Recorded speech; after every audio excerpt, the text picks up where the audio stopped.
कहानी की शुरुआत में वांगचिंग के डैड उसे और उसकी माँ को घर से निकाल रहे थे। वांगचिंग के नाना और नानी के मरने के बाद डैड ने कंपनी और घर पर अपना कब्जा जमा लिया। वांगचिंग की माँ को डिवोर्स देकर वो दूसरी पत्नी और अपनी बेटी को घर लेकर आए। अभी ये तीनों लोग मिलकर उन दोनों माँ बेटी को घर से धक्के मारकर बाहर निकाल रहे थे। वांगचिंग जब अपने डैड से कहती है कि ये घर तो मेरी माँ का है, तो फिर आप हमें क्यों निकाल रहे हैं।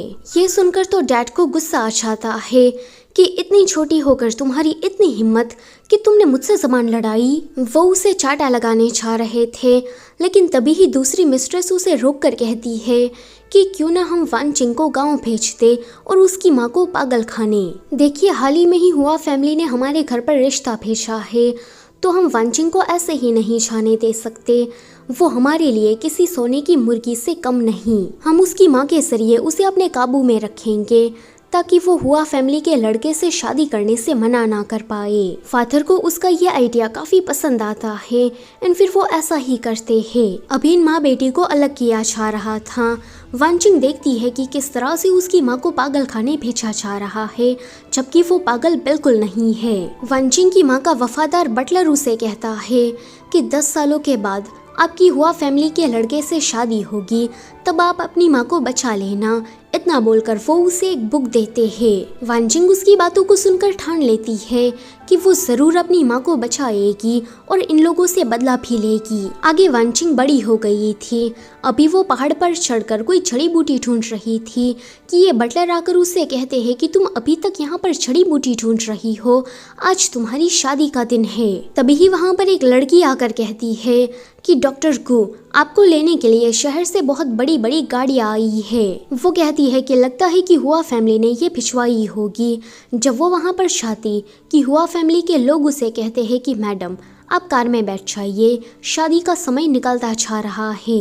आगे जब वो घर पर पहुंचती कि उसके डैड और उसकी सौतेली माँ हुआ फैमिली के भेजे हुए दहेज को देखकर काफी खुश हो रहे थे, मानो जैसे उन लोगों ने इतने सारे पैसे कभी नहीं देखे हो। तभी ही वहाँ पर उसकी सौतेली बहन चैन चैन आती है। उसे देखकर वांगचिंग सौतेली माँ से पूछती है कि इसने शादी की ड्रेस क्यों पहनी है। इस पर सौतेली माँ उसे बताती है कि आज तुम दोनों बहनों की शादी हुआ फैमिली में होने वाली है, इसीलिए अब चलो तुम भी जल्दी से तैयार हो जाओ। जब वो यहाँ से जा रही थी कि सोचती है कि हुआ फैमिली के 2 लड़के हैं। उनमें से पहला लड़का चैंग, जो कि पहले हुआ फैमिली का वारिस था, लेकिन 5 साल पहले उसका कार एक्सीडेंट हुआ, जिस वजह से वो अपाहिज हो गया। अभी सभी लोग ये बातें कर रहे हैं कि हुआ फैमिली अपने दूसरे बेटे याओसू को अगला वारिस बनाने वाली है। चैन चैन कहती है कि माँ, मैं उस लंगड़े चैंग से तो बिल्कुल शादी नहीं करने वाली। कि उसकी माँ कहती है कि डोंट वरी, हम तुम्हारी शादी याओसू से कराने वाले हैं। सुना है कि अब वो हुआ फैमिली का वारिस बनेगा। चैन चैन कहती है कि इसका मतलब ये है कि इस गांव की गंवार लड़की के हाथ में वो लंगड़ा चैंग आएगा। वो मन ही मन में बहुत ही ज्यादा खुश हो रही थी। आगे हुआ फैमिली ने दोनों दुल्हनों को लेने के लिए बड़ी बड़ी गाड़ियां भिजवाई थी। जब वांगचिंग तैयार होकर आती है कि हुआ फैमिली के नौकर उसे देखकर उसकी तारीफ करने लगे थे कि ये कितनी ज्यादा अच्छी लग रही है, जबकि चैन चैन वो वेडिंग ड्रेस में भी काफी भद्दी नजर आ रही है। चैन चैन का तो ये सुनकर मुंह बन गया था कि माँ, उसकी माँ कहती है कि तुम उन नौकरों की बात मत सुनो, मेरी नजरों में तो तुम ही सबसे ज्यादा बेस्ट हो। वांगचिंग जब याओसू की कार में बैठने जा रही थी कि सौतेली माँ उसे रोककर कहती है कि वहाँ कहाँ, तुम्हारी गाड़ी पीछे है, पीछे जाकर बैठो। वांगचिंग कहती है कि ऐसा क्यों, जहाँ तक मैंने सुना तो मेरी शादी तो हुआ फैमिली के वारिस से होने वाली थी। अब सौतेली माँ तो उसे धमकियाँ देने लगती है कि चुपचाप उस लंगड़े की गाड़ी में जाकर बैठो, वरना हम तुम्हारी माँ का इलाज रुकवा देंगे। ये लोग उसकी माँ को दिखाकर उसे चुप कराने की कोशिश कर रहे थे, लेकिन वांगचिंग उसकी धमकियों से डरती नहीं। वो कहती है कि आप अपनी 2 कौड़ी की धमकी अपने पास रखें। अगर अभी मैं शादी करने से मना कर दूं तो हुआ फैमिली वाले आपकी बेटी को भी नहीं अपनाएंगे। ये सुनकर तो सौतेली माँ की फटकर 4 हो गई थी।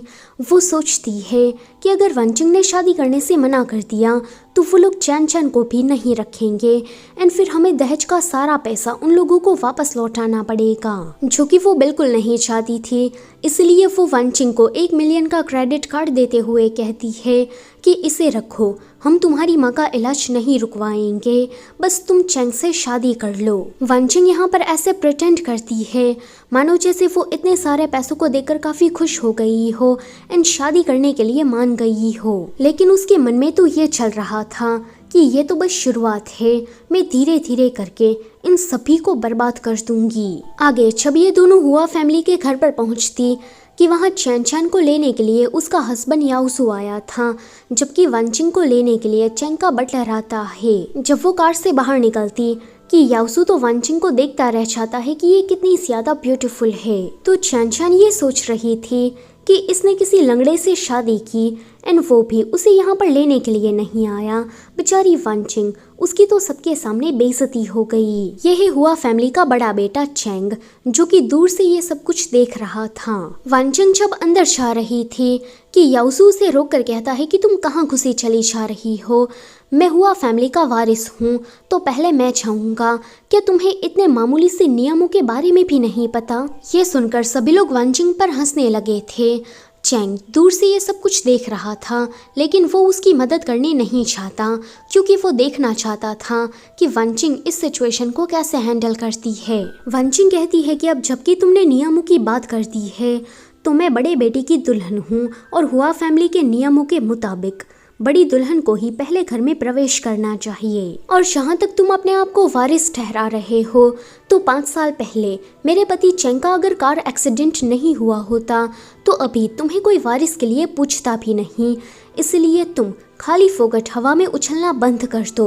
दादी माँ ने अभी तक कौन वारिस बनेगा ये डिसाइड नहीं किया है। इतना बोलकर वो अंदर चली जाती है एंड अब सभी लोग याओसू पर हंसने लगते हैं। चैन चैन कहती है कि तुमने इसे कुछ कहा क्यों नहीं?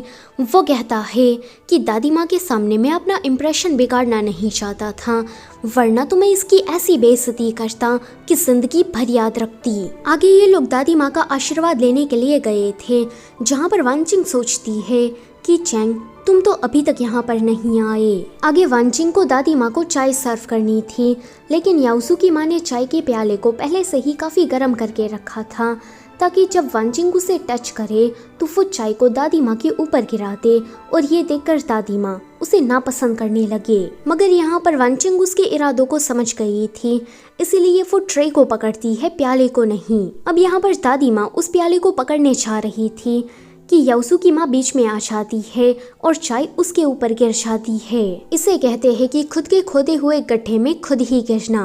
वो वंचिंग पर चिल्लाने लगी थी कि तुमने ये क्या किया, क्या तुम्हें ढंग से चाय पकड़नी नहीं आती? दादी माँ कहती है कि वो तो मुझे चुपचाप चाय दे रही थी, तुम बीच में क्यों आई? ये सुनकर वो चुप हो जाती है। आगे चैन चैन दादी माँ और उसे उन दोनों को चाय सर्व करती है। याओसू की माँ वेलकम गिफ्ट के तौर पर उसे एक महंगा कड़ा देती है, जिसे देख चैन चैन तो मन ही मन में बहुत ही ज्यादा खुश हो रही थी। वो सोचती है कि देखो वंचिंग, तुम्हारा पति तो तुम्हें लेने भी नहीं आया और ना ही देखने आया, जबकि इन लोगों ने मेरा कितना अच्छी तरीके से स्वागत किया। तभी ही याओसू की माँ अचानक से ये बात छेड़ देती है कि 5 साल होने को आए, अभी तक हुआ फैमिली का वारिस डिसाइड नहीं हुआ, तो माँ ये अच्छा मौका है, आप मेरे बेटे को वारिस बना दीजिए। दादी माँ उसकी बात मानकर अनाउंसमेंट करने चाह ही रही थी कि वंचिंग उसे रोक कर कहती है कि मैं पहले चैंग का पैर ठीक करना चाहती हूँ, उसके बाद आप दोनों बेटों की काबिलियत देखकर वारिस डिसाइड करना। ये सुनकर चैन चैन जोर से चिल्लाती है कि तुम ये क्या बकवास कर रही हो, तुम बचपन से ही कंट्री साइड में रही हो, कभी बाहर नहीं निकली और ना ही कभी कॉलेज गई हो, तो फिर तुमने ऐसा कैसे कह दिया कि तुम उस लंगड़े, मेरा मतलब है कि बड़े भैया को ठीक करोगी? याओसू कहता है कि हम पिछले 5 सालों से दुनिया भर के एक्सपर्ट डॉक्टर को दिखा रहे हैं, वो लोग मेरे भाई को ठीक नहीं कर पाए, तो फिर तुम किस खेत की मूली हो? तभी ही वहाँ पर चैंग आता है। वो कहता है कि माफ करना कि मुझे आने में देर हो गई। इतना बोलकर वो अपनी माँ का कड़ा उसे पहनाता है कि ये तुम्हारा वेलकम गिफ्ट है। मेरी माँ बचपन में ही गुजर गई थी, इसलिए अभी मुंह दिखाई की रस्म में तुम्हें कुछ मिला नहीं तो मैंने सोचा कि मैं ही तुम्हें कुछ दे दूं। वांचंग चैंग के इस शर्त से काफ़ी खुश हो गई थी। वहाँ पर खड़े कुछ मेहमान आपस में बातें करने लगते हैं कि वांचंग को जो कड़ा मिला चैन चैन के कड़े से उसकी 10 गुना ज़्यादा कीमत है। वांचंग सच में लकी है कि उसे चैंग जैसा पति मिला। वांचंग की इतनी ज़्यादा तारीफ चैन चैन से तो बिल्कुल भी सही नहीं चाहती। वांचंग दादी माँ से कहती है कि आप मुझे एक मौका दे, मैं चैंग का पैर ठीक करके रहूंगी। कि याओसू कहता है कि तुम्हारे पास बस 3 महीने हैं, 3 महीने के अंदर मेरे भाई का पैर ठीक कर दो। अगर नहीं कर पाई तो फिर मैं हुआ फैमिली का वारिस बन जाऊंगा। वो कहती है कि 3 महीने काफ़ी है, मैं 3 महीने के अंदर अंदर चैंग को ठीक कर दूंगी। वो कहता है कि इतना ज़्यादा ओवर कॉन्फिडेंस अच्छा नहीं। आगे रात में याओसू थोड़ा डर रहा था कि अगर वांचंग ने सचमुच में चैंग को ठीक कर दिया तो दादी माँ पक्का मुझे वारिस नहीं बनाएगी। चैन चैन कहती है कि तुम ये क्या बात कर रहे हो। वो वांचंग तो गांव की गवार है, बचपन से ही वहीं पर ही रही, कभी कॉलेज भी नहीं गई। उसके पास इतना ज़्यादा मेडिकल नॉलेज नहीं कि वो चैंग को ठीक कर सके। देखना हुआ फैमिली के वारिस तो तुम ही बनोगे। ये सुनकर वो खुश हो गया था कि चैन चैन मैंने तुम्हें चुनकर कोई गलती नहीं की। फिर एक फ्लैशबैक में हमें दिखाया जाता है कि वांचंग चैंग से शादी से पहले ही मिलने के लिए आई थी। तब उसने ये कहा कि तुम मुझसे शादी करो, बदले में मैं तुम्हारे पैरों को हील करूंगी और हुआ फैमिली का वारिस बनने में भी मदद करूंगी। चैंग वांचंग का ये एटीट्यूड देखकर काफ़ी दंग रह गया था। वो पूछता है कि मैं तुम्हारी बातों पर भरोसा कैसे करूं। वो कहती है कि देखो तुम्हें बस मुझसे शादी करनी है, वो भी नकली वाली। जैसे ही तुम हुआ फैमिली के वारिस बनोगे तो मैं तुमसे डिवोर्स लेकर तुमसे अलग हो जाऊंगी। फिर तुम अपनी मन पसंदीदा लड़की से शादी कर सकते हो। अभी वो उसे पूछ रहा था कि उस दिन तुमने मुझसे नकली शादी करने के बारे में क्यों बात की, क्या इसके पीछे तुम्हारा कोई मकसद था।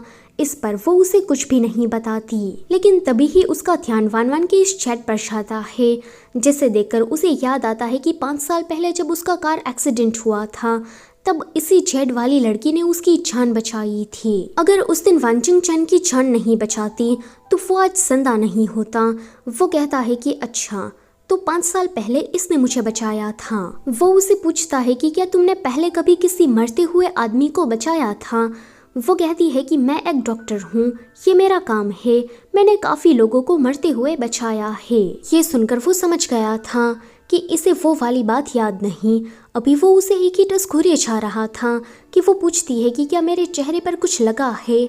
वो कहता है कि कुछ भी नहीं, वैसे मुझे तुमसे माफ़ी मांगनी थी कि मैं तुम्हें बाहर लेने नहीं आया। वो कहती है कि कोई बात नहीं, इस बार तो मैं तुम्हें जाने दे रही हूँ पर अगली बार नहीं छोड़ूंगी। वो कहता है कि डोंट वरी, मैं आगे से ऐसी गलती नहीं करूँगा, हमेशा तुम्हारे साथ खड़ा रहूँगा। इतना बोलकर वो यहाँ से जा रहा था कि वो उसे रोक कर कहती है कि तुम कहाँ जा रहे हो, आज हमारी सुहाग रात है, अगर हम दोनों अलग अलग रूम में सोए तो परिवार वाले क्या कहेंगे। ये सुन वो उसे देखने लगा था कि वो कहती है कि देखो मैं तुम्हें खा नहीं जाने वाली, बस एक ही रूम में रुकने के लिए कह रही हूँ। लेकिन अगली ही सुबह जब वो उठती कि वो तो टांग फैलाकर चैंग के ऊपर चढ़कर सो रही थी। वो कहती है कि लगता है कि मैं नींद में ही इसे पिलो समझकर पकड़कर सो गई। जब वो उसे दूर होने की कोशिश कर रही थी कि तभी ही उसका ध्यान चैंग के फेस पर जाता है, जो कि उसे बहुत ही ज्यादा हैंडसम लगता है। वो सोचती है कि इससे शादी करना इतना वेस्ट भी नहीं गया। अभी वो उसे एडमायर कर रही थी कि वो उठकर कहता है कि तुम ये क्या कर रही हो, कल तो बड़ी ये कह रही थी कि मैं तुम्हें खा नहीं जाने वाली, अब क्या हुआ। वो कहती है कि देखो मैं तो गली की गुंडी हूँ, जिस दिन मौका मिला तुम्हारी इज्जत लूट लूंगी, इसलिए मुझसे बचकर रहना। ये सुन वो बहुत ही ज्यादा शॉक्ड हो जाता है एंड उसे उलझाकर वो उससे अलग हो जाती है। वो तैयार होते हुए कहती है कि वहाँ पर पड़े मत रहो, आज हमें किसी की पार्टी में जाना है। फिर हमें पार्टी का सीन दिखाया जाता है। आज जाने माने बिजनेसमैन मिस्टर रोल की बेटी लीसा का जन्मदिन था। इस पार्टी में याओसू और चैन चैन भी आए थे। चैन चैन लीसा को बर्थडे गिफ्ट के तौर पर टिफनी का एक लिमिटेड एडिशन वाला नेकलेस देती है। वो सोचती है कि आज काफ़ी सालों के बाद मिस्टर रोल चाइना अपनी बेटी का जन्मदिन मनाने के लिए आ रहे हैं और इसके बारे में किसी को कुछ भी नहीं पता। अगर याओजू से कोलैबोरेशन करने की बात कंफर्म कर लेता है तो ये उसके करियर के लिए बहुत ही ज़्यादा अच्छा होगा। दादी माँ पक्का उससे इम्प्रेस होकर उसे कंपनी का प्रेसिडेंट बना देगी। तभी ही वहाँ पर ये दोनों आते हैं। वांचिंग के हाथ में कुछ भी ना देखकर चैन चैन तो उसका मजाक उड़ाने लगी थी कि तुम किसी की बर्थडे पार्टी में ऐसे ही आ गई। अरे हाँ, मैं तो भूल गई थी कि तुम बचपन से ही गांव में रही। तुम्हारी माँ पागल खाने में है, इसीलिए तुम्हें किसी ने मैनर्स नहीं सिखाए। वांचिंग ये सुनकर कस के उसे चाटा लगा देती है कि कोई अपनी जेठानी से इस तरह से बात करता है। याओजू जब कुछ बोलने चाहता कि चैंग बीच में आकर उसे चुप करा देता है। तभी ही वहाँ पर लीसा के फादर मिस्टर रोल आते हैं कि उसे देखकर याओजू से बात करने के लिए चला गया था। अभी वो उसे इंग्लिश में बात कर रहा था क्योंकि मिस्टर रोल काफ़ी सालों से अब्रॉड में रहे और उन्होंने वहीं पर ही अपना बिजनेस एस्टैब्लिश किया। पर मिस्टर रोल उसे चाइनीज में ही जवाब दे रहे थे, जैसे याओजू का सभी के सामने पोपट हो जाता है। ऊपर से मिस्टर रोल याओजू की बात में जरा सा भी इंटरेस्टेड नजर नहीं आ रहे थे। जब चैंग और वांचिंग मिस्टर रोल से कुछ बात करने चाहते कि याओजू उस पर चिल्लाता है कि अगर तुम्हें इंग्लिश नहीं आती तो चुप रहो। इस तरह से चाइनीज में बात करके तुम मिस्टर रोल की इंसल्ट कर रहे हो। फिर वो मिस्टर रोल से कहता है कि माफ करना, मैं अपने भाई की जगह पर आपसे माफी मांगता हूँ। ऐसा बोलकर वो तो मिस्टर रोल के सामने बस अच्छा दिखना चाहता था, लेकिन वो कहते हैं कि तुम इतना ज्यादा उछल क्यों रहे हो और अभी क्या तुमने डॉक्टर गू की बेइज्जती की? तुम अमीर तो हो पर तुम्हारे अंदर कोई क्लास या फिर मैनर्स नहीं। चैन चैन सोचती है कि क्या मिस्टर रोल वांचिंग को जानते हैं, पर ऐसा कैसे हो सकता है क्योंकि वांचिंग तो काफी सालों से विलेज में रही। फिर वांचिंग पियानो बजाने के लिए चाह रही थी कि चैन चैन उसे टोक कर कहती है कि लीसा को म्यूजिक के बारे में बहुत नॉलेज है, तुम अपनी बेसुरी धुन बजाकर सभी के सामने बस अपनी बेइज्जती करोगी, इसीलिए प्लीज मत करो। पर यहाँ वांचिंग उसकी बातों पर ज्यादा ध्यान नहीं देती एंड चुपचाप शांति से पियानो बजाने लगी थी। उसका म्यूजिक सुनकर लीसा को तो अपनी माँ की याद आ गई थी क्योंकि बचपन में वो इसी तरह की धुन बजाती थी। जब उसकी परफॉर्मेंस खत्म होती कि लीसा की आंखों में आंसू आ गए थे और वो वांचिंग की तारीफ करते हुए थक नहीं रही थी कि तुमने मुझे मेरी जिंदगी का बेस्ट बर्थडे गिफ्ट दिया है। चैन चैन को ये देखकर बिल्कुल भी अच्छा नहीं लग रहा था कि वांचिंग ने किस तरह से पूरी पार्टी की लाइमलाइट अपने ऊपर ले ली। जब वो याओजू के पास जाती कि याओजू कहता है कि हमने लीसा को टिफनी का इतना महंगा नेकलेस गिफ्ट में दिया, लेकिन उसे तो ये बिल्कुल पसंद नहीं आया, हमारे पैसे वेस्ट हो गए। अभी मिस्टर रोल वांचिंग से बात करने के लिए आ गए थे। वांचिंग अच्छा मौका देखकर उसे चैंग की कंपनी की प्रोडक्ट के बारे में बता रही थी ताकि दोनों कंपनियों के बीच में कोलैबोरेशन हो सके। तभी ही वहाँ पर ये दोनों उसकी बेइज्जती करने आ जाते हैं कि मिस्टर रोल की कंपनी तो फॉरेन में है, उसे तुम्हारी टेक्नोलॉजी में कोई इंटरेस्ट नहीं। तभी ही मिस्टर रोल जोर से चिल्लाते हैं कि तुम लोग फिर से, मैं कब से देख रहा हूँ कि तुम लोग किस तरह से डॉक्टर गू को तंग कर रहे हो, उसके बिना आज मैं जिंदा नहीं होता। 3 महीने पहले उसने मुझे बहुत बड़ी गंभीर बीमारी से बचाया था। वो वांचिंग को शुक्रिया कहने के तौर पर ढेर सारे पैसे देते हैं कि वो कहती है कि माफ़ करना, पर यह तोहफा कुछ ज़्यादा ही महंगा है, मैं इसे एक्सेप्ट नहीं कर सकती। मिस्टर रोल कहते हैं कि उस दिन तो मदद के बदले में तुमने मुझसे कुछ भी नहीं मांगा था, पर प्लीज़ अभी इसे रख लो, मुझे अच्छा लगेगा।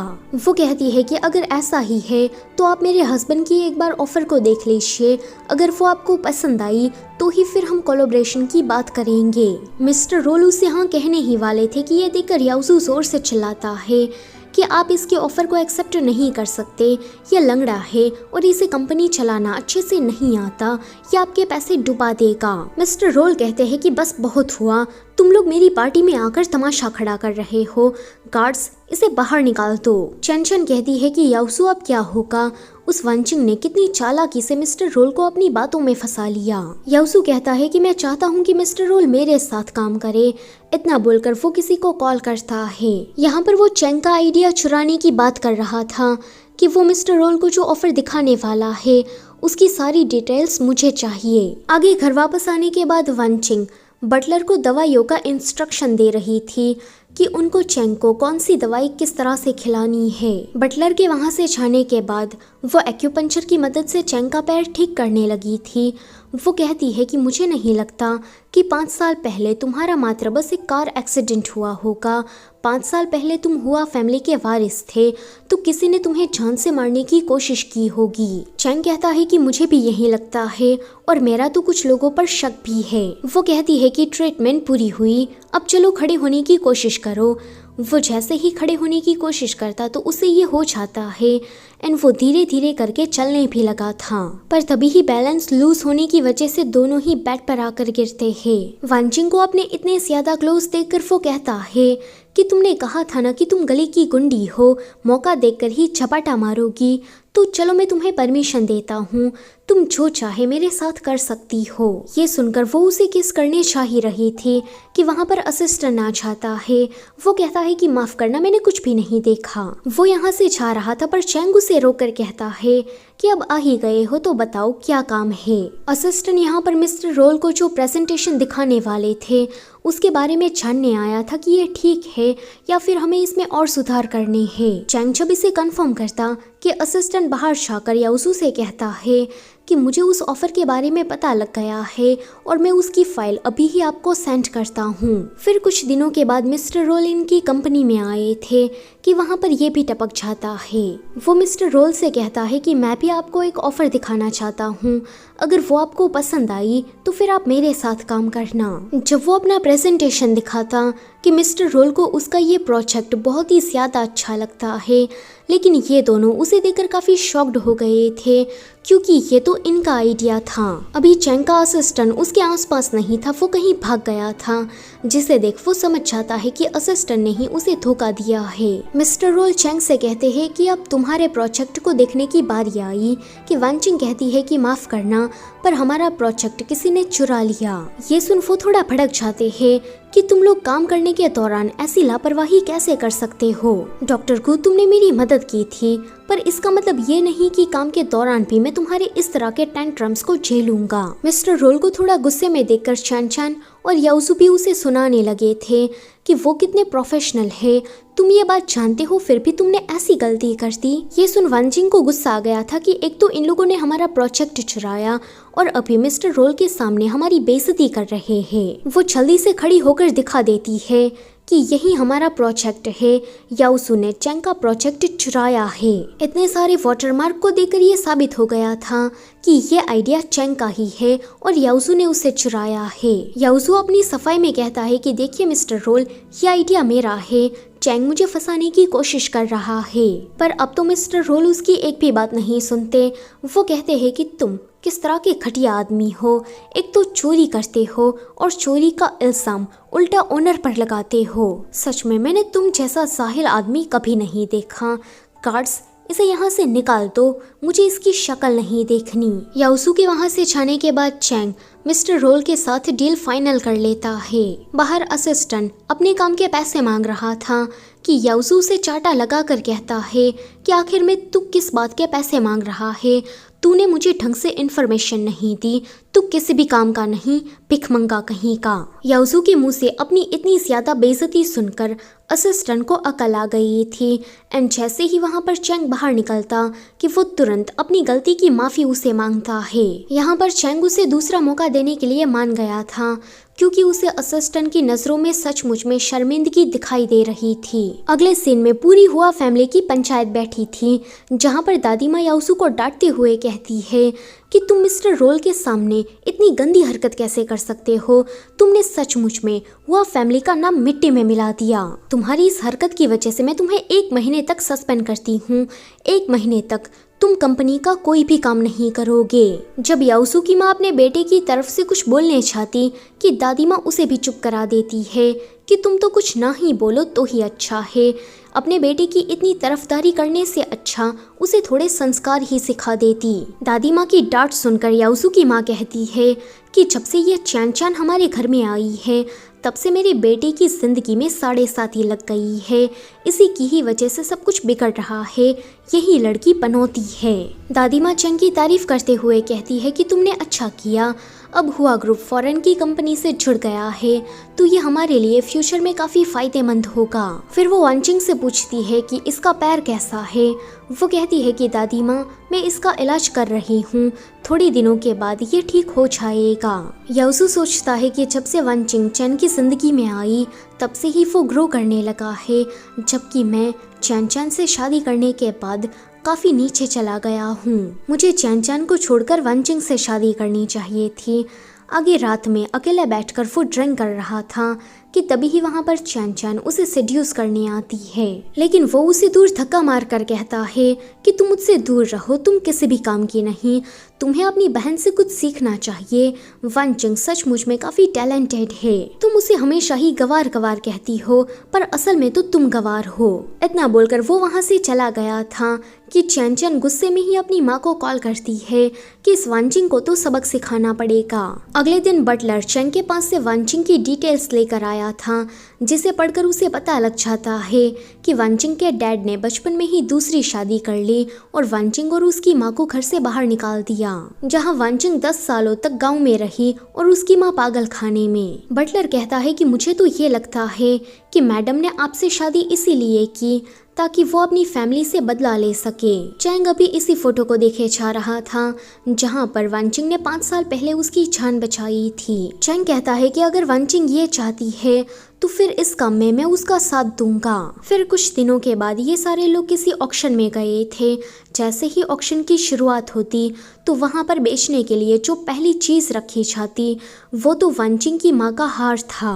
वांचिंग चैन चैन से कहती है कि ये तुमने किया ना, तुम जानती हो ना कि ये हार मेरी माँ की फैमिली की पुश्तैनी चीज है, हम लोग इसे सदियों से अमानत के तौर पर कैरी करते आ रहे हैं, फिर तुम इसे बेचने के बारे में सोच कैसे सकती हो। चैन चैन थोड़ी चौड़ मारते हुए कहती है कि ये घर में पड़ा पड़ा सड़ रहा था तो सोचा बेचकर थोड़े पैसे ही कमा लूं। जैसे ही उस हार की बोली लगना शुरू होती कि वांचिंग उसे खरीदने की कोशिश करती है, पर दूसरे लोग और भी ज्यादा बड़ी बड़ी अमाउंट की बोली लगा रहे थे कि वो रुक जाती है। पर तभी ही चैंग 10 मिलियन की बोली लगाकर उस हार को खरीदकर उसे कहता है कि अब तुम इसे रख सकती हो, तुम्हें ये चाहिए था ना। उन दोनों के बीच में ये रोमांटिक मूवमेंट देखकर चैन चैन तो जलने लगी थी। वो याओसू से कहती है कि तुम मुझे वो कड़े खरीद कर दो ना, कि वो कहता है कि साइड में हटो और मुझसे दूर रहो। जब ऑक्शन खत्म हो जाता कि ये सभी लोग यहाँ से जा रहे थे, चैन चैन वांचिंग के सामने आकर कहती है कि तुम्हें नहीं लगता कि तुम कुछ ज्यादा ही उछल रही हो, ये सब कुछ करना बंद कर दो, वरना मैं तुम्हारी माँ को ऐसे पागल खाने भेजूंगी कि ढूंढने पर भी नहीं मिलेगी। वांचिंग कहती है कि ऐसी धमकियाँ देकर क्या तुम मुझे डराना चाहती हो, पर अब मैं बड़ी हो गई हूँ, मुझे ऐसी धमकियों से कोई फर्क नहीं पड़ता, तुम अपना बोल बच्चन रखो अपने पास। इतना बोलकर जब वो यहाँ से जा रही थी कि उसके सामने याओसू आता है। वो कहता है कि अच्छा तो तुम्हें अपनी माँ का बदला लेना है, कोई बात नहीं, मैं इसमें तुम्हारी मदद करूँगा, पर बदले में तुम्हें मेरी साइड आना होगा और मुझे हुआ फैमिली का वारिस बनने में मदद करनी होगी। वो कहती है कि पर मैं ऐसा क्यों करूँ, तुम तो चैन चैन से प्यार करते थे ना, फिर अचानक से मेरी तरफ क्यों आ गए। याओसू कहता है कि वो चैन चैन किसी भी काम की नहीं, वैसे तुमने एक लंगड़े से शादी की है, वो तुम्हें कभी भी खुश नहीं रख पाएगा, इससे अच्छा कि तुम मेरी इस ऑफर को एक्सेप्ट कर लो, इसमें हम दोनों का फायदा है, विन विन सिचुएशन है। वो कहती है कि अगर ऐसा है तो पहले चैन चैन को डिवोर्स दो, डिवोर्स देने के बाद ही मैं तुम्हारी मदद करूंगी। ये सुनकर याओसू चुप हो गया था। दूर से चैन चैन और चैंग दोनों ने उसकी बातें सुन ली थी। चैंग का तो यहाँ पर दिल टूट गया था कि ये तो बदला लेने के लिए किसी की भी साइड जा सकती है। वहीं चैन चैन वो बहुत ही ज्यादा गुस्से में नजर आ रही थी कि ये मेरा पति चुराना चाहती है, मैं अभी इसे सबक सिखाती हूँ। वांचिंग जब यहाँ से जा रही थी कि चैन चैन के भेजे हुए लोग उसे किडनैप करके किसी होटल रूम में लेकर आते हैं। यहाँ पर इन लोगों ने वांचिंग को कोई नशीली चीज खिला दी थी। चैन चैन इन दोनों लफंगे लड़कों से कहती है कि तुम जो चाहे इसके साथ कर सकते हो, पर याद रहे ये कल किसी को मुंह दिखाने लायक नहीं रहनी चाहिए, इसने मेरा पति चुराने की कोशिश की थी ना, तो कल के बाद इसका खुद का पति भी इसे नहीं अपनाएगा। इतना बोलकर चैन चैन तो वहाँ से चली जाती है। उसके जाने के बाद ये दोनों लफंगे लड़के वांचिंग के साथ कुछ भी गलत करने जा पाते कि वहाँ पर चैंग आकर इन दोनों को मारकर वांचिंग की जान बचाता है। अभी उस पर नशे की दवाई का असर हो गया था, इसीलिए वो एकदम से चैंग को पकड़ लेती है और ये वाला सीन यहीं पर ही कट होता है। अगली सुबह जब वो उठती कि अपने आप को इस हालत में देखकर वो काफ़ी एम्बैरस हो रही थी कि ये मैंने क्या कर दिया। वो जल्दी जल्दी से अपने कपड़े पहनकर यहाँ से भागने की कोशिश कर रही थी कि चैंग उठकर कहता है कि कहाँ जा रही हो, तुम्हें मेरी रिस्पॉन्सिबिलिटी लेनी पड़ेगी। ये सुनकर वो कहती है कि क्या हम इसे वन नाइट स्टैंड समझकर भुला नहीं सकते।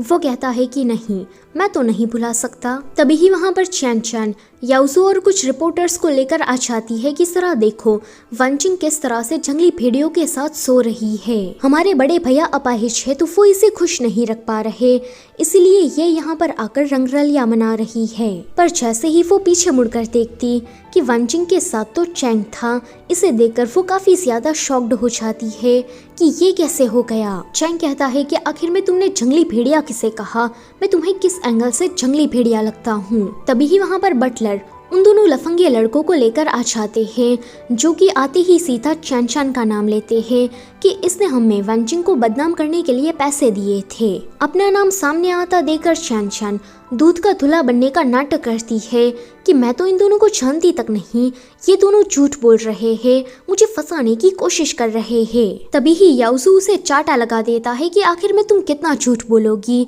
पुलिस को आता देखकर वो कहने लगता है कि देखिए मैं इसके साथ नहीं, इसने वांचिंग की किडनैपिंग कराई, उसे बदनाम करने की कोशिश की। इस प्लान के बारे में मुझे कोई आइडिया नहीं था।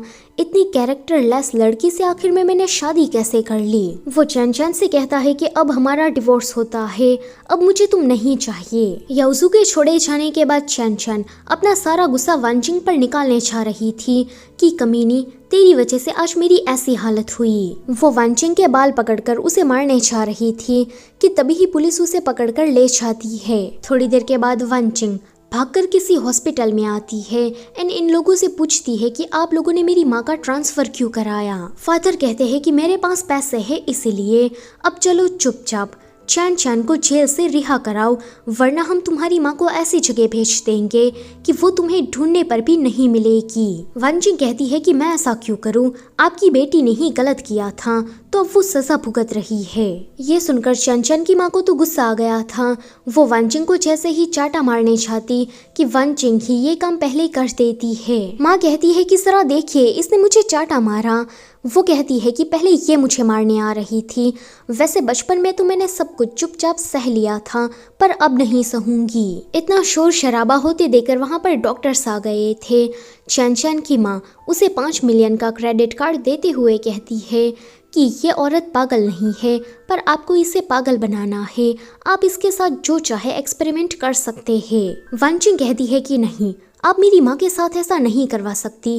डैड कहते हैं कि क्यों नहीं कर सकते, हमारे पास पैसे हैं, पैसों के दम पर सब कुछ किया जा सकता है। पर तभी ही डॉक्टर उसका दिया क्रेडिट कार्ड उसके मुंह पर फेंक कर मारते हैं एंड कहते हैं कि डॉक्टर घू की बेइज्जती करने की तुम्हारी हिम्मत कैसे हुई। तुम लोगों को शायद पता नहीं, पर वो इस हॉस्पिटल की एक खास TCM डॉक्टर है। फादर जब कुछ कहने चाहते कि डॉक्टर कहते हैं कि आप लोग यहाँ हॉस्पिटल में इस तरह से चला नहीं सकते, इससे दूसरे पेशेंट को डिस्टर्ब फील हो रहा है। इतना बोलकर वो इन सभी लोगों को यहाँ से भगा देते हैं। आगे वो अपनी माँ से पूछती है कि आप ठीक है ना। वो कहती है कि मैं तो ठीक हूँ, पर मुझे माफ़ कर देना क्योंकि मेरी वजह से तुम्हें 10 सालों तक गांव में रहना पड़ा। वो कहती है कि नहीं नहीं, गांव की ज़िंदगी तो यहाँ से बहुत ही ज़्यादा अच्छी थी। मैंने वहाँ पर TCM की पढ़ाई की, अब मैं एक डॉक्टर बन चुकी हूँ। माँ कहती है कि फिर भी तुम्हें ना चाहते हुए हुआ फैमिली में शादी करनी पड़ी, इतनी सारी मुश्किलों का सामना करना पड़ा। मेरी वजह से सचमुच में तुम्हारी जिंदगी की खुशियाँ चली गई। चैंग जो कि इसी तरफ आ रहा था, ये खुशियाँ छीनने वाली बात सुनकर वो फट से अंदर जाकर कहता है कि हेलो आंटी, मैं वांचिंग का हस्बैंड हूँ। मैं आपसे वादा करता हूँ कि मैं आपकी बेटी को जिंदगी भर खुश रखूँगा। ये सुनकर वो जल्दी से उसका मुंह बंद कर देती है कि तुम ये माँ के सामने क्या बकवास कर रहे हो। वो जल्दी से उसे बाहर लेकर जाती है कि वो कहता है कि क्यों हम दोनों हस्बैंड वाइफ नहीं। वो कहती है कि बस थोड़े समय के लिए, जैसे ही हम दोनों को हमारी चीज मिल जाएगी तो हम डिवोर्स ले लेंगे। इतना बोलकर उसे याद आता है कि एक दिन जब वो चैंग से मिलने के लिए उसके ऑफिस में गई थी तब वो वहाँ पर नहीं था। उसका इंतजार करने से अच्छा वो ऑफिस को एक्सप्लोर करने लगी थी। वो उसकी फोटोज को देखकर कहती है कि ये तो पैदाइशी काफी ज्यादा हैंडसम है, मैंने इसे शादी करके कोई गलती नहीं की। तभी उसका ध्यान टेबल पर रखी फोटो पर जाता है जिसमें 5 साल पहले जो एक्सीडेंट हुआ था उसकी फोटो थी। वांचिंग उसे देखने जा ही रही थी कि बटलर उसे रोकते हैं कि तुम इसे नहीं देख सकती, ये हमारे मास्टर की प्राइवेट चीज है। ये सुनकर वांचिंग को ऐसा लगता है कि शायद ये फोटो चैंग के पहले प्यार की होगी, इसीलिए बटलर उसे देखने नहीं दे रहे। पर बाद में वो थोड़ी जेलस हो जाती है कि चैंग किस तरह से उसके पहले प्यार की फोटो को अपने डेस्क पर रखता है। फिर सीन प्रेजेंट में आता है जहाँ पर चैंग उसे कहता है कि तुम अपनी माँ की फिक्र बिल्कुल मत करना, अब से उसे सेफ रखना मेरी जिम्मेदारी है। वहीं पर याओसू ने चैन चैन को पैसे देकर छुड़ा लिया था क्योंकि चैन चैन ने ये कहा कि मैं तुम्हारे बच्चे को लेकर प्रेग्नेंट हूँ। चैन चैन उसे कहती है कि प्लीज मुझे माफ कर दो, मुझसे गलती हो गई, लेकिन मैंने वांचिंग को बस इसीलिए फंसाया था ताकि तुम्हारा रास्ता क्लियर हो सके, मैं तो बस तुम्हारी मदद कर रही थी। याओसू की माचू की कार के पीछे बैठी थी। वो कहती है कि ये वांचिंग तो बहुत ही ज्यादा चालाक है, वो उस लंगड़े का साथ दे रही है, हमें कुछ करना होगा कहीं वो चैंग हुआ फैमिली का वारिस ना बन जाए। आगे जब वो कंपनी आता कि वहाँ पर वांचिंग से उसकी मुलाकात होती है, वो कहता है कि अब तो मैंने चैन चैन को डिवोर्स दे दिया है, तो तुम मेरा साथ कब देने वाली हो। ये सुनकर वो उसे एक फाइल देते हुए कहती है कि चैंग जल्दी ही पश्चिमी इलाके में जमीन खरीदने वाला है ताकि वो वहाँ पर फैक्ट्री बना सके। तुम तो जानते ही हो कि हाल ही में ही उसने मिस्टर रोल के साथ डील फाइनल की, तो उस फैक्ट्री में वही सारा सामान बनेगा। लेकिन अगर चैंग से पहले तुम इस जमीन को खरीद लो तो तुम मिस्टर रोल को ये कह सकते हो कि अब मेरे पास फैक्ट्री है एंड फिर वो तुम्हारे साथ काम करने के लिए मान जाएंगे। तुमने फॉरेन की कंपनी से कोलैबोरेशन किया है, ये जानकर दादीमा खुश होकर तुम्हें हुआ फैमिली का वारिस बना देगी। ये सुन याओसू तो बहुत ही ज्यादा हंसने लगा था। वो कहता है कि चैंग तुमने जिसे पसंद किया वो तो तुम्हें ही बर्बाद करने पर तुली है। आगे याओसू के पास जमीन खरीदने के लिए इनफ पैसे नहीं थे, इसलिए वो पैसे मांगने के लिए चैन चैन के फादर और उसकी माँ के पास जाता है। वो इन लोगों से कहता है कि जैसे ही फैक्ट्री का काम चालू होगा कि मैं आपके पैसे लौटा दूंगा। मैं मिस्टर रोल के साथ काम करने जा रहा हूँ, तो आप लोग अंदाजा लगा ही सकते हैं कि बाद में मुझे कितना ज्यादा प्रॉफिट होगा। ये मदर फादर उसकी बातों में आकर अपने सारे पैसे दे देते हैं। इतना ही नहीं, पैसे कम पड़ रहे थे तो वो लोग अपना घर भी गिरवे रख देते हैं। पैसा मिलने के बाद तो ये बहुत ही ज्यादा खुश हो गया था। वो कहता है कि अब मुझे हुआ फैमिली का वारिस बनने से कोई नहीं रोक सकता। यह चैन चैन मैडम तो अलग से खुश हो रही थी। वो कहती है कि अब देखना चैंग और वांचिंग कहीं का रहने लायक नहीं रहेंगे, पूरी हुआ फैमिली पर अब हमारा राज होगा। आगे याओसू इन सारे पैसों की मदद से पश्चिमी इलाके में जमीन खरीद लेता है। जब वो ये काम करके आ रहा था कि उसका सामना चैंग से होता है। याओसू तो उसे देखकर चिढ़ाने लगा था कि देखो मैं तुमसे जीत गया, अब तुम बर्बाद होने की कगार पर हो। वांचिंग चैन चैन को देखकर कहती है कि तुम तो जेल के अंदर थी ना। वो कहती है कि तुम मेरी नहीं अपनी फिक्र करो, क्योंकि तुम दोनों जल्दी ही हुआ फैमिली से निकाले जाने वाले हो। याओसू कहता है कि चैंग मुझे तो अभी तुम पर दया आ रही है, क्योंकि तुम लंगड़े हो, तुम्हारी बीवी ने भी तुम्हारा साथ नहीं दिया, तुम्हें धोखा दे दिया। अगर आज वांचिंग नहीं होती तो मैं पश्चिमी इलाके में जमीन खरीद ही नहीं पाता। ये सब कुछ उसकी वजह से हुआ है। इतना बोलकर जब वो यहाँ से जा ही रहा था कि वांचिंग कहती है कि एक बार ढंग से डॉक्यूमेंट तो पढ़ लेते। ये सुनकर याओसू जैसे ही उस फाइल को खोलकर पढ़ता तो उसमें ये लिखा था कि पश्चिमी इलाकों में सारी ज़मीनें रेसिडेंशियल एरिया के लिए है, वहाँ पर फैक्ट्री नहीं बन सकती। ये पढ़कर तो उसके पूरे होश उड़ गए थे कि तभी ही फादर उसका गिरेबान पकड़ कर कहते हैं कि चल मेरे पैसे निकाल, तूने मेरे सारे पैसे डुबा दिए।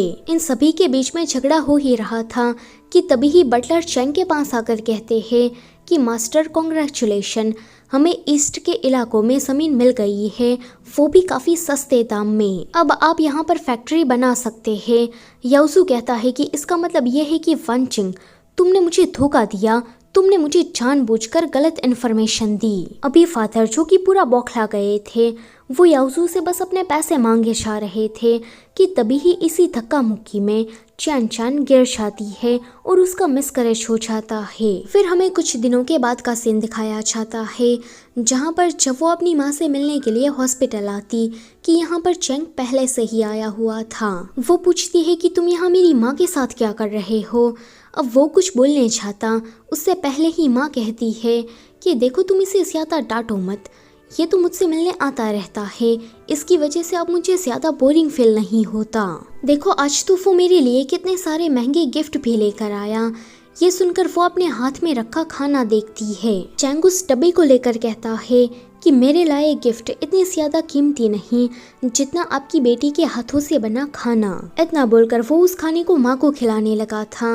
वो सोचती है कि क्या ये ऐसा करके मेरी माँ को इम्प्रेस करना चाहता है। वो उसे पकड़कर नीचे कैंटीन में लेकर आती है एंड पूछती है कि बताओ तुम ऐसा क्यों कर रहे हो। वो कहता है कि हम दोनों हस्बैंड वाइफ है, तुम्हारी मदर मेरी मदर, अब मैं अपनी माँ की भी केयर ना करूँ। ये सुनकर वो उसका कान खींचकर कहती है कि एक तो ऑफिस में पड़े पड़े अपने पहले प्यार की फोटो को देखते रहते हो और अभी यहाँ पर आकर मेरी माँ के सामने अच्छा दामाद बनने की एक्टिंग कर रहे हो। तुम्हें ये लगता है कि मैं बेवकूफ़ हूँ। वो कहता है कि पहला प्यार, कौन सा पहला प्यार। वो उसे कुछ समझा पाता कि तभी ही उसे दादी माँ का कॉल आता है। वो कहता है कि हॉस्पिटल में चैन चैन को होश आ गया है।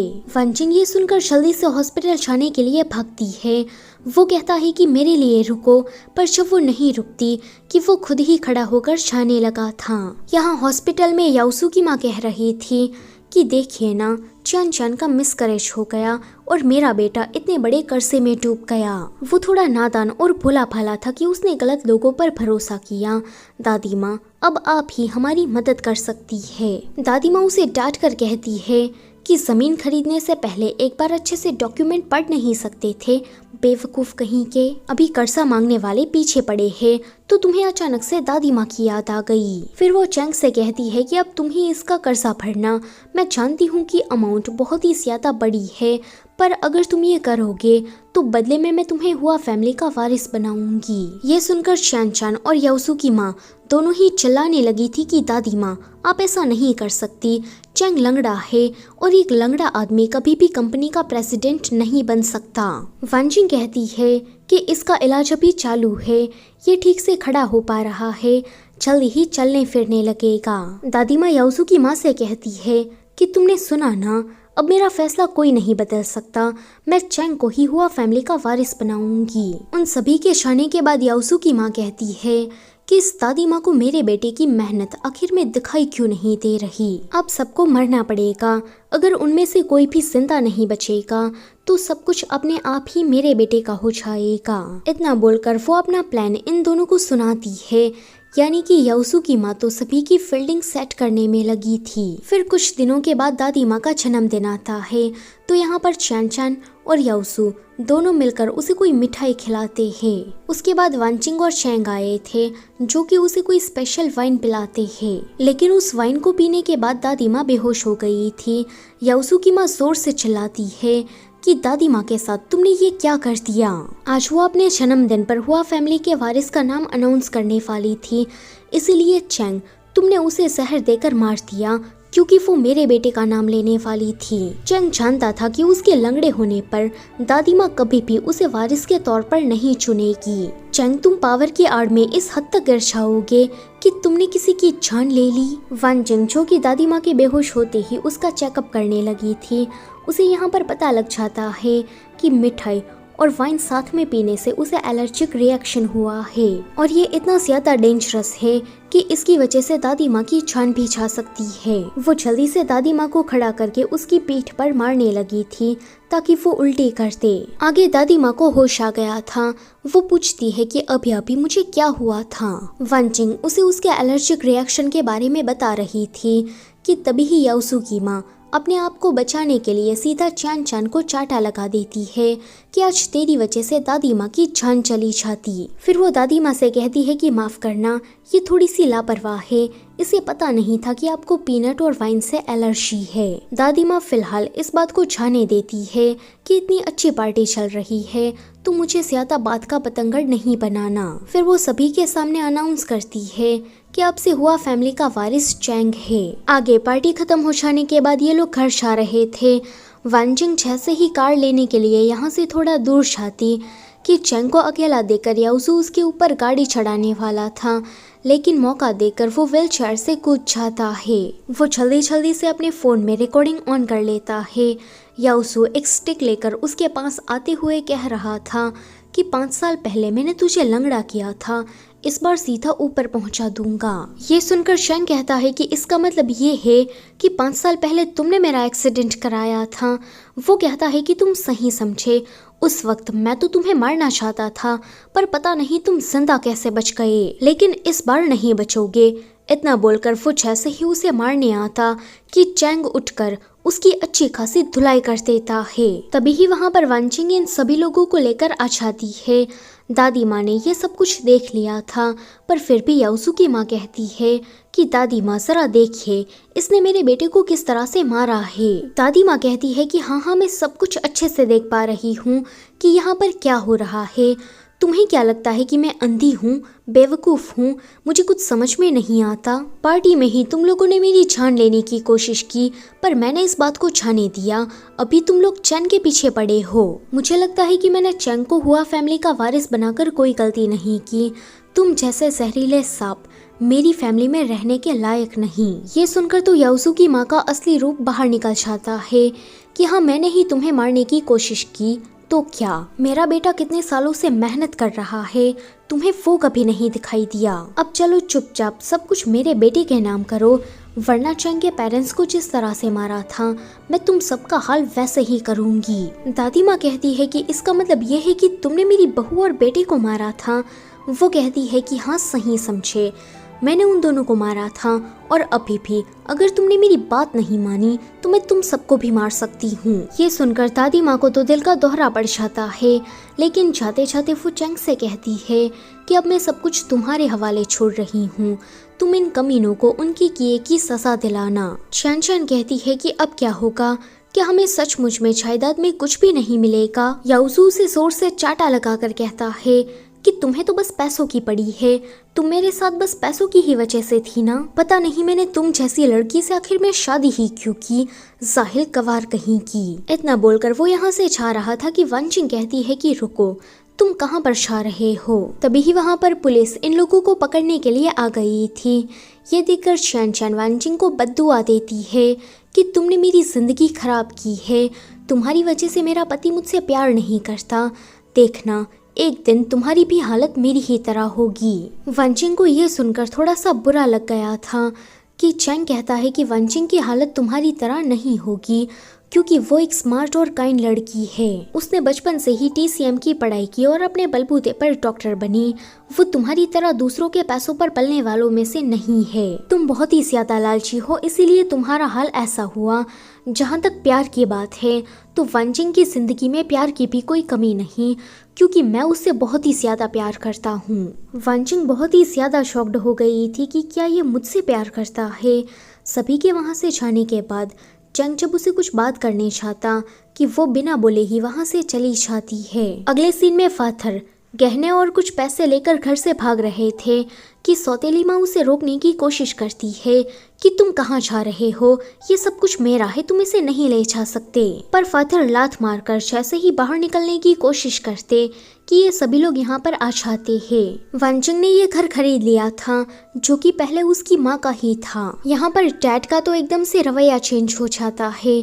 वो वानजिंग की माँ से कहते हैं कि अच्छा है कि तुम वापस आ गई, पहले मैंने इस चुड़ैल के झांसे में आकर तुम्हें इग्नोर किया, जो कि मेरी जिंदगी की सबसे बड़ी वाली भूल थी, पर अच्छा है कि तुम वापस आ गई, अब हम दोनों मिलकर हैप्पीली एवर आफ्टर रहेंगे। सौतेली माँ को तो यकीन नहीं हो रहा था कि आखिर में मैंने किस तरह के चमन चूजे से प्यार कर लिया था। वानजिंग की माँ वो तो उसकी बातें सुनकर उसे जोर से चाटा लगा देती है कि आखिर में तुम किस बारे में बात कर रहे हो, क्या तुम भूल गए कि तुमने 10 साल पहले ही मुझे डिवोर्स दे दिया था। तभी वहाँ पर पुलिस इन लोगों को पकड़ने के लिए आ गई थी, क्योंकि इन लोगों ने कर्जा तो ले लिया था पर उसे वापस नहीं किया। डैड भी अब चैन की तरह चिल्लाने जा रहे थे कि चैंग उसका मुंह बंद करके पुलिस वालों से कहता है कि अब आप इसे ले जा सकते हैं और मेरी तरफ से इसे 3rd डिग्री टॉर्चर करना, ये बुढ़ा इसी के ही लायक है। सभी के जाने के बाद चैंग वांचिंग से कुछ बात करने के लिए जा रहा था कि वो कहती है कि चलो डिवोर्स ले लेते हैं, यहाँ पर हमारा कॉन्ट्रैक्ट खत्म होता है, तुम हुआ फैमिली के वारिस बन गए और मैंने अपना बदला ले लिया। वो कहता है कि नहीं, मुझे तुमसे डिवोर्स नहीं लेना है। तुम्हें ये लगता है ना कि मैं ऑफिस में बैठा बैठा अपने पहले प्यार की फोटो देखता हूँ, तो ये रही वो फोटो। तुम मेरा पहला प्यार हो। अगर 5 साल पहले उस कार एक्सीडेंट से तुमने मुझे बचाया नहीं होता तो आज मैं शायद जिंदा नहीं होता। वो कहती है कि अगर ऐसी बात थी तो तुमने मुझे ये पहले क्यों नहीं बताया। वो कहता है कि मुझे शादी वाले दिन ही ये बात पता लगी थी, पर तुम तो उस इंसिडेंट को भूल गई थी, तो फिर मैंने भी बात नहीं की। लेकिन अब तुम मुझे सचमुच में पसंद हो और मैं जिंदगी भर तुम्हारे साथ रहना चाहता हूँ। वो कहती है कि तुम जानते हो कि मैं अपने डैड की वजह से मर्दों पर भरोसा करने से डरती हूँ। वो कहता है कि हाँ मुझे पता है, पर मैं तुम्हें साबित करके रहूँगा कि दुनिया में सारे मर्द एक जैसे नहीं होते। मैं तुम्हें अपने प्यार का एहसास करा कर रहूँगा। आखिर में तुम भी प्यार पाना डिजर्व करती हो।